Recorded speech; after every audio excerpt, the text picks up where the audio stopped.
O telescópio espacial James Webb é o maior telescópio óptico no espaço. Sua construção levou um recorde de 30 anos e 10 bilhões de dólares. Mesmo estando em operação há apenas cerca de um ano, ele já captura imagens de tirar o fôlego regularmente. Mas o objetivo principal que seus criadores estabeleceram, claro, não foi apenas obter fotos impressionantes, mas gerar dados que confirmassem a teoria do Big Bang. No entanto, logo após começar a transmitir dados para a Terra, começaram a surgir artigos dizendo que suas descobertas não confirmavam, mas, pelo contrário, contradiziam o modelo do Big Bang. Um artigo, por exemplo, intitulado O Big Bang Nunca Aconteceu, de Eric Lerner, tornou-se particularmente popular nas redes sociais. Lerner fez várias alegações altamente provocativas de que os novos dados estão causando pânico entre os teóricos do Big Bang e que a existência de certas galáxias recém-estudadas sugere que o Big Bang não aconteceu. Então, o que está realmente acontecendo? Que novas descobertas são essas? Elas refutam o modelo do Big Bang? E seus defensores estão mesmo desanimados com o que o telescópio espacial James Webb revelou?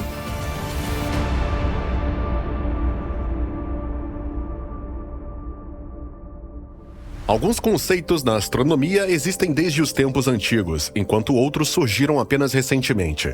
Por exemplo, a ideia de que existem outras galáxias semelhantes fora da nossa Via Láctea surgiu há cerca de 100 anos. Apenas algumas galáxias são visíveis a olho nu, e mesmo ao observar uma através de um telescópio, veremos apenas uma mancha fraca. Assim, até no século XX, a maioria dos astrônomos considerava esses objetos simplesmente nuvens de gás dentro da Via Láctea. Acreditava-se que a nossa galáxia era única. Nos anos 20, Edwin Hubble mostrou que a galáxia de Andrômeda deveria estar fora da Via Láctea. Com o tempo, mais astrônomos reconheceram que essas ilhas no universo eram extragalácticas, ou seja, fora da nossa galáxia. Os astrônomos sabiam que as galáxias têm muitas formas diferentes. Já em meados da década de 1920, Hubble começou a classificar as galáxias de acordo com um esquema, agora chamado sequência de Hubble.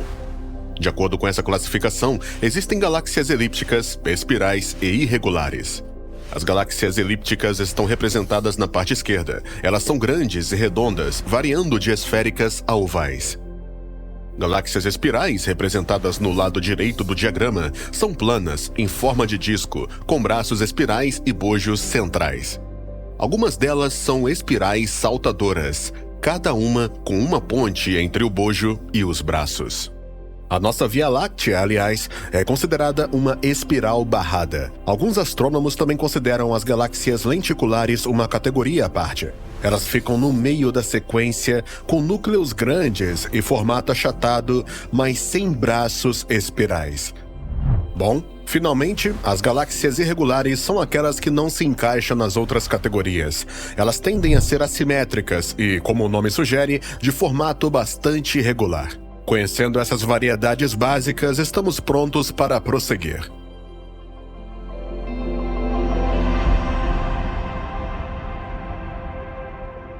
A sequência de Hubble pode parecer mostrar uma progressão ao longo do tempo, e de acordo com astrônomos, isso indica que as galáxias estão evoluindo das formas mostradas à esquerda para as mostradas à direita. Mas está errado, e o Hubble notou que esse não era o caso. Hoje, a maioria dos astrônomos acredita que, na verdade, pequenas galáxias irregulares foram as primeiras. Elas então se fundiram para formar galáxias de disco. E então, com o tempo, as galáxias de disco se fundiram e formaram galáxias elípticas. Outro equívoco comum é que esse processo foi supostamente o resultado do Big Bang. Na verdade, estrelas e galáxias devem ter se formado depois. Portanto, se o modelo padrão do Big Bang estiver correto, as galáxias não existiam quando o universo se formou inicialmente, e esperava-se que isso continuasse por muito tempo. Vamos explorar isso com mais detalhes logo adiante.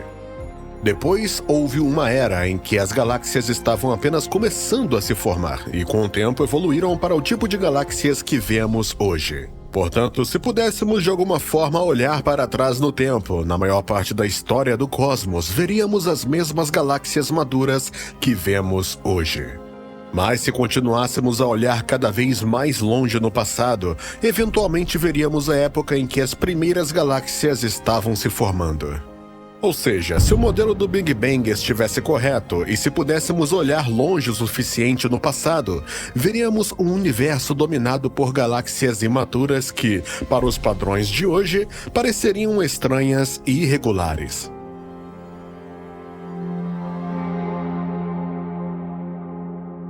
À medida que os telescópios melhoram, podemos olhar cada vez mais fundo no espaço. Em termos do Big Bang, isso significaria que nós estamos olhando para trás no tempo. Aqui está uma foto famosa chamada Campo Profundo do Hubble. As galáxias nesta foto estão tão longe de nós que as vemos como elas eram há 13,2 bilhões de anos. Em outras palavras, a luz que elas emitiram levou 13,2 bilhões de anos para chegar aos dias atuais.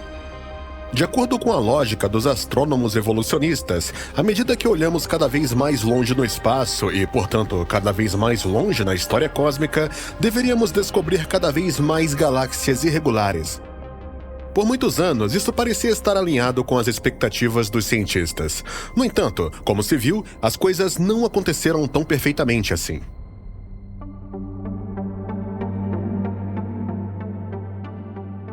Ao longo dos anos, os cientistas da astronomia desenvolveram modelos espaciais de como as galáxias se formariam e evoluiriam com o tempo.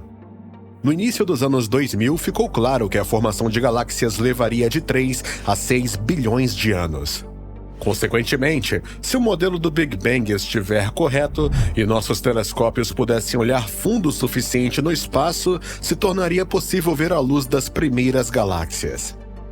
Nós as veríamos no exato momento de sua formação. Mas quão fundo precisaríamos olhar? Pelo Big Bang, o universo teria quase 14 bilhões de anos.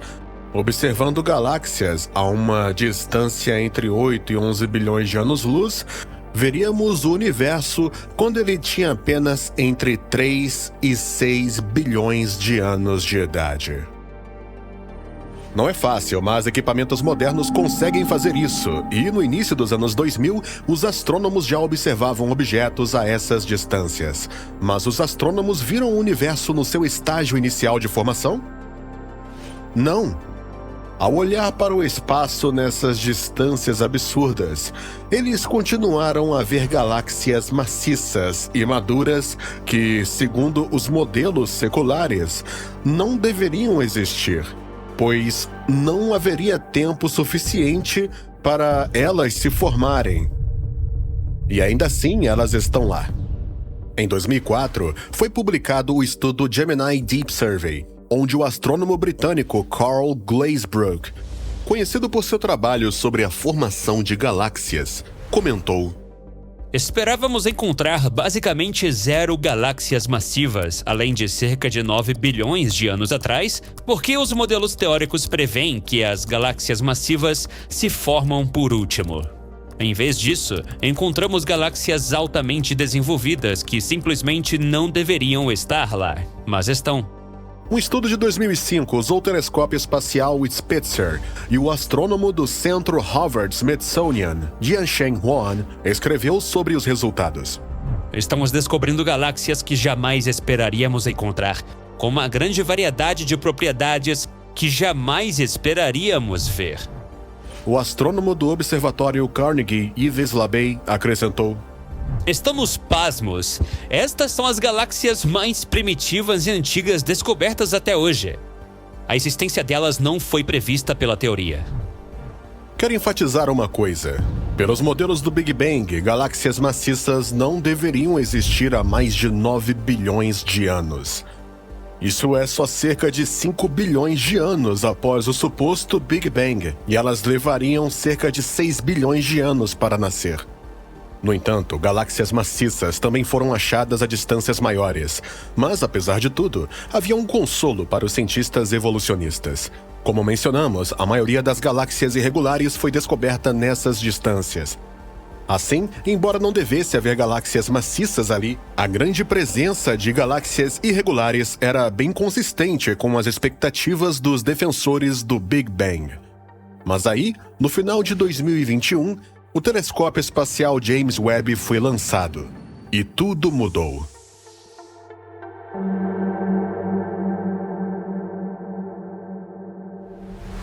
O diâmetro total do espelho do telescópio James Webb é de 6,5 metros. Isso dá a ele uma área de captação de luz 5,6 vezes maior que o espelho do Hubble. São mais de 25 metros quadrados de superfície coletora contra 4,5 metros do telescópio Hubble. Resumindo, a lente dele é muitas vezes mais potente. Algumas das primeiras tarefas do Webb envolveram observar objetos e áreas já fotografadas antes. Aqui está um exemplo. A imagem da esquerda foi tirada pelo telescópio Hubble e a da direita tirada pelo telescópio espacial James Webb. Obviamente, o Webb traz resultados excelentes. Note que não só ele entrega mais detalhes, como mostra objetos que antes eram invisíveis. Acontece que essas regiões contêm muito mais galáxias do que se imaginava. Eram fracas demais para outros telescópios, mas o Webb consegue vê-las. E maior parte dessas galáxias recém-descobertas não são galáxias irregulares, são de disco. Além disso, algumas das galáxias que antes se pensava serem irregulares, agora, devido às melhores imagens, são galáxias de disco. Por exemplo, de acordo com um estudo de uma área previamente estudada, se descobriu que ela tem 10 vezes mais galáxias de disco do que se pensava. Cerca de metade das galáxias observadas são de disco. Lembra que antes se acreditava que eram as galáxias irregulares que predominavam a essas distâncias? Essas áreas deveriam indicar os estágios iniciais da formação de galáxias. Mas o Webb mostrou que isso era um equívoco. Agora sabemos que essas regiões contêm muitas galáxias maduras, mesmo se olharmos, de acordo com o ponto de vista secular, muito para trás no tempo, muito antes da época em que a existência de galáxias era considerada possível. Então, vemos que as imagens do Webb de regiões já estudadas refutam as ideias da teoria do Big Bang. E além disso, para observar ainda mais no fundo do espaço do que os outros telescópios são capazes, o James Webb foi projetado para operar no infravermelho. Isso porque objetos mais distantes têm um maior desvio para o vermelho, o que significa que o espectro de sua imagem é deslocado da faixa visível para o infravermelho. Portanto, o Webb foi feito especificamente para ver objetos distantes como esses. Assim, do ponto de vista dos astrônomos, o Webb vê objetos como eles eram muito mais próximos no tempo do suposto Big Bang. Dado essa circunstância, surge uma pergunta natural. Ao fazer observações das regiões mais distantes que antes eram inacessíveis, o Webb consegue identificar aquele estágio do universo em que ele estava cheio de galáxias imaturas e ainda informação que os cosmólogos seculares esperavam? Não. Nas imagens mais profundas do Webb, galáxias maduras e massivas ainda são visíveis. Em outras palavras, mesmo no estágio mais inicial da história cósmica, galáxias maduras já existiam. Quão inicial? Atualmente há relatos de galáxias maduras que, segundo modelos seculares, se formaram apenas 230 milhões de anos após o Big Bang. Ao passo que, apenas alguns anos atrás, os astrônomos acreditam que levaria pelo menos 3 e possivelmente até 6 bilhões de anos para as galáxias se formarem. Agora eles têm que lidar com observações do Webb de galáxias que, segundo sua visão de mundo, já existiam apenas 1/4 bilhão de anos após o Big Bang, o que é apenas 8% dos 3 bilhões. Em outras palavras, o Webb mostra galáxias que, de um ponto de vista secular, já existiam mais de 2,5 bilhões de anos antes do momento em que deveriam ter aparecido. É uma inconsistência. E embora isso seja precoce de um ponto de vista evolutivo, o problema é, na verdade, ainda mais profundo. Naquela época, essas galáxias não apenas começaram a se formar, mas já haviam se formado. Significa que o processo real de formação já deve ter acontecido muito antes. Pesquisas posteriores descobriram muitas outras inconsistências com as previsões da cosmologia evolutiva. Daremos apenas algumas delas, que são fáceis de entender até mesmo para um espectador não experiente nessa área. Evidências da existência de uma formação ainda maior foram descobertas. Algumas das galáxias têm aproximadamente o mesmo desvio para o vermelho, indicando que elas são um grupo conectado de galáxias. Modelos de simulação prevêem que essa estrutura não pode emergir imediatamente porque leva tempo para se formar, mas nessas imagens ela já está totalmente formada. Muitas das galáxias distantes são bastante brilhantes. Algumas delas são comparáveis ou até mais brilhantes que a nossa galáxia da Via Láctea. Ou seja, não são menos madura que a nossa galáxia. Muitas das galáxias descobertas são bem densas. Conforme observado nesse estudo, em algumas regiões, a densidade da massa estelar é 3 ordens de grandeza maior que o esperado. Em outras palavras, a densidade de estrelas em algumas dessas galáxias é 1000 vezes maior que o valor esperado. Por exemplo, existe uma grande variedade de elementos, como o oxigênio. Mas se o modelo do Big Bang estiver correto, então pelo menos 2 gerações de estrelas já deveriam ter se formado para que isso se tornasse possível. A questão toda é que o modelo do Big Bang diz que a explosão não poderia ter produzido nada além de hidrogênio, hélio, lítio e, possivelmente, vestígios de berílio. Portanto, o modelo diz que, para elementos mais pesados, como o oxigênio, existam hoje, as estrelas devem primeiro ter se formado a partir de hidrogênio e hélio. Então, elas queimaram por um tempo e criaram elementos mais pesados por meio da fusão nuclear, até finalmente chegarem ao fim de suas vidas e explodirem. Então, os novos elementos mais pesados foram espalhados pelo cosmos. Somente depois que tudo isso tivesse acontecido, uma nova geração de estrelas poderia ter se formado, o que incluiria novos elementos. Imagens do Webb mostram galáxias que ficam muito abaixo das expectativas dos astrônomos evolucionistas. Lembra? O Webb está em operação há apenas cerca de 1 ano. Vemos os resultados apenas nos primeiros estudos, ou seja, apenas uma pequena parte do que será descoberto e publicado nos próximos anos. É bem possível que galáxias maduras sejam encontradas a distâncias ainda maiores. De fato, é razoável esperar isso, já que não há nenhuma indicação de que estejamos nos aproximando da suposta época de formação inicial das galáxias. Como astrofísico e professor de astronomia extragaláctica da Universidade de Manchester, Christopher Consolis aponta: ainda não atingimos o limite de onde os primeiros objetos elípticos e esféricos se formaram. Precisaremos sondar desvios para o vermelho ainda mais altos para ver se há alguma galáxia esférica ou de disco por lá. Mas os cientistas estão ficando sem tempo cósmico no qual possam procurar por este suposto período de formação de galáxias. À medida que o Webb olha cada vez mais fundo no espaço e, assim, de uma perspectiva secular, cada vez mais para trás no tempo, há cada vez menos tempo após o Big Bang disponível para a formação das primeiras galáxias. Essa crise das galáxias maduras vem se formando desde cerca de 2005, mas agora o Webb também está jogando lenha na fogueira. Na comunidade criacionista, muitos de nós esperavam descobertas semelhantes, mas o Webb alcançou resultados que são ainda melhores do que poderíamos imaginar. Então, poderia ser este o prego final no caixão no modelo do Big Bang? Isso significa que os astrônomos seculares estão em pânico, como alguns artigos afirmam? As novas observações estão certamente causando certa confusão na comunidade científica. Por exemplo, é curioso encontrar as seguintes citações de astrônomos evolucionistas publicadas na mídia. Os modelos não preveem isso de forma alguma. Como isso aconteceu no universo em uma época tão inicial? Como tantas estrelas se formaram tão rápido? Isso vai muito além do que os modelos previam. A realidade está simplesmente nos deixando loucos. Ninguém esperava nada parecido com isso. Nesse momento eu estou acordada às 3 da manhã me perguntando: havia algo de certo no que eu estava fazendo? Sim, essas citações dizem muito. No entanto, vale a pena notar que elas significam apenas que esses astrônomos não entendem como seus modelos de formação de galáxias podem se encaixar nas novas observações.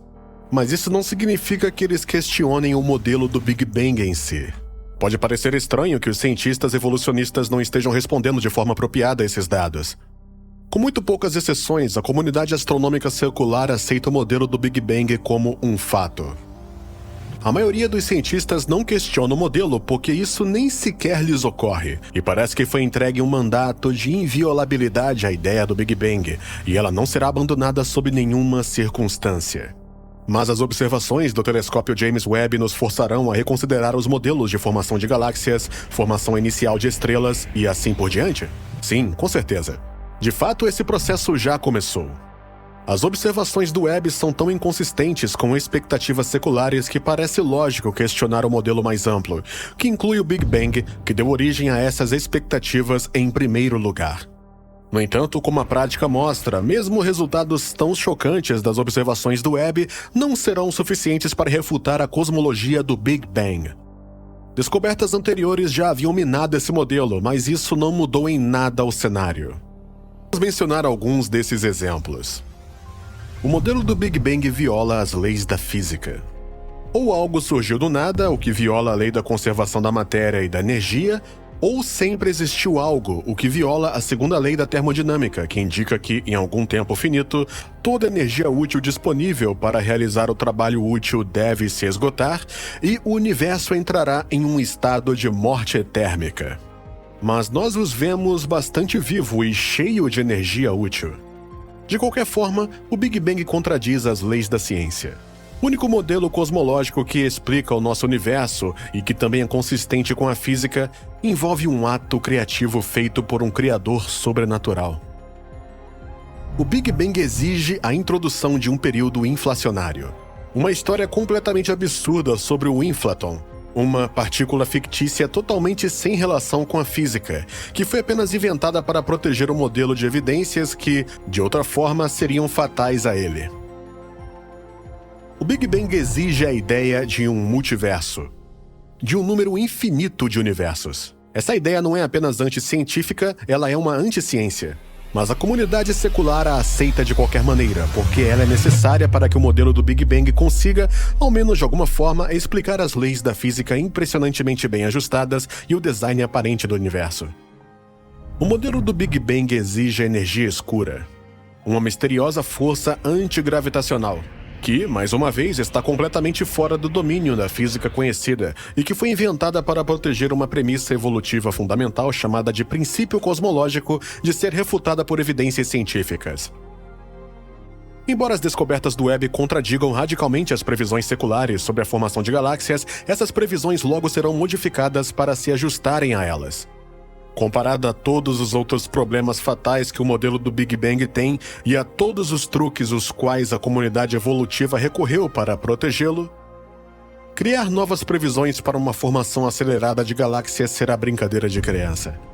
O apoio contínuo ao modelo do Big Bang, apesar da longa lista de descobertas que deveriam tê-lo enterrado, nos mostra que ele não é de forma alguma um modelo científico.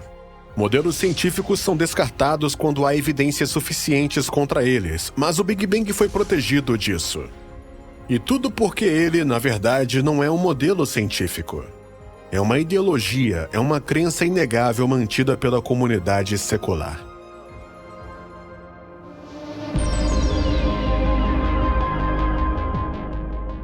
O telescópio James Webb foi projetado para nos revelar mais sobre a estrutura do universo. E logo no primeiro ano do seu trabalho, ele alcançou muito nessa direção. Ao longo do caminho, ele nos revelou algo mais. O Webb expôs o vazio da cosmologia moderna dos teóricos do Big Bang e vimos o fracasso da maioria de suas previsões. Vimos uma discrepância completa entre os dados observados e as previsões da cosmologia evolutiva. Mas o mais importante é que vemos o universo exatamente como esperamos que ele seja, como resultado do ato criativo do Criador Todo-Poderoso. Totalmente maduro desde o início. Como está escrito na Bíblia: do Senhor é a terra e tudo o que nela existe, o mundo e os que nele vivem. Pois foi ele quem afundou sobre os mares e afirmou sobre as águas.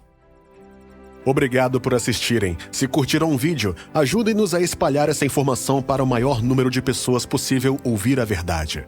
Não se esqueçam de se inscrever no canal e apoiar o nosso Ministério de Mídia para a criação de novos vídeos. Que tenhamos todos um céu de paz. E vemos vocês em breve.